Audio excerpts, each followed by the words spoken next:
What's up, YouTube? It's Elazardo here, and today we're going to be answering a very interesting question. What if Lord Brandon Tully the Blackfish decided to hold Riverrun against Jaime Lannister instead of yield the castle? First off, we'll be mentioning the defenses. Secondly, the army strengths overall. And then thirdly, their resources. First off, Riverrun is extremely well defended, and it is the ancestral home of the Blackfish, so he clearly knows what he's doing. It even has a moat and a heavily defended gate around it. So without further ado, let's go ahead and look at sort of the basics and layout of the castle. Now here we have the Lannister encampment around Riverrun. You can see that the Tumblestone River and the Red Fork River sort of cut off Riverrun from the mainland, so it will be rather difficult for them to assault it with anything. They can't assault it with siege towers or anything. They will have to physically go there and attempt to climb it, which will be rather difficult because if you see in this scene right here, the walls are heavily defended by crossbowmen, so it will be virtual suicide for the Lannisters and Freys to attempt to climb those high-scale walls. Now, if we look at Riverrun here, it does have multiple layers of walls, and a lot of places for the archers to fire out of.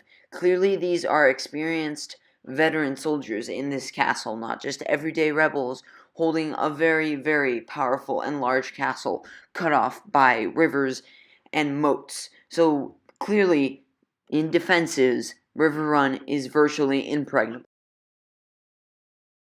Now, the second thing I want to talk about is the fact that the Frey army is just super unorganized. They let 6,000 Lannisters sneak in undetected. They don't know what they're doing. Not to mention the fact that Jaime Lannister has been captured by the Starks 2 times already and has fallen into multiple Stark ambushes. So, not even Jaime's that good of a commander compared to the Blackfish, who is just superior in elite infantry and men just overall.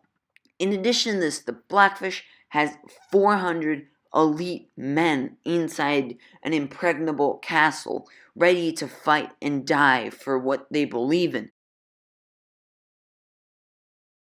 Thirdly, I'd like to talk about time and resources overall in comparison to both armies. And if you listen in, you can also hear that the Blackfish says that he has enough provisions for 2 years if the Lannisters are going to starve him out. Or try to starve us out. We have enough provisions for 2 years. Do you have 2 years, Kingslayer? So he has more than enough time to wait for reinforcements, either from the north, from Jon Snow, or even from the Targaryens, who will surely reach Westeros in 2 years. Not only this, but Cersei just blew up the entire darn citadel, so they're going to have a problem on their hands, from the Targaryens, from the Tyrells, to the Martells, so they're definitely going to have a problem, and the Freys and Lannisters are going to have to hurry back to King's Landing. So that means that they don't have 2 years, so inevitably they're going to have to assault the castle and try to take it over head on. I think at the end of the day, the battle will be pretty much a draw.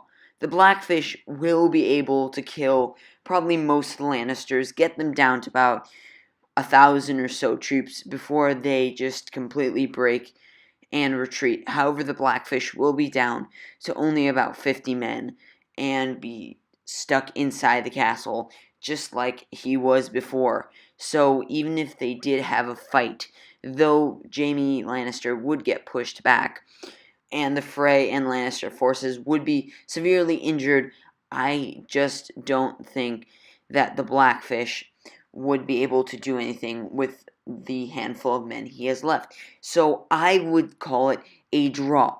Let me know in the comments what you guys think the turnout of the Siege of Riverrun would have been if Jaime had decided to attack.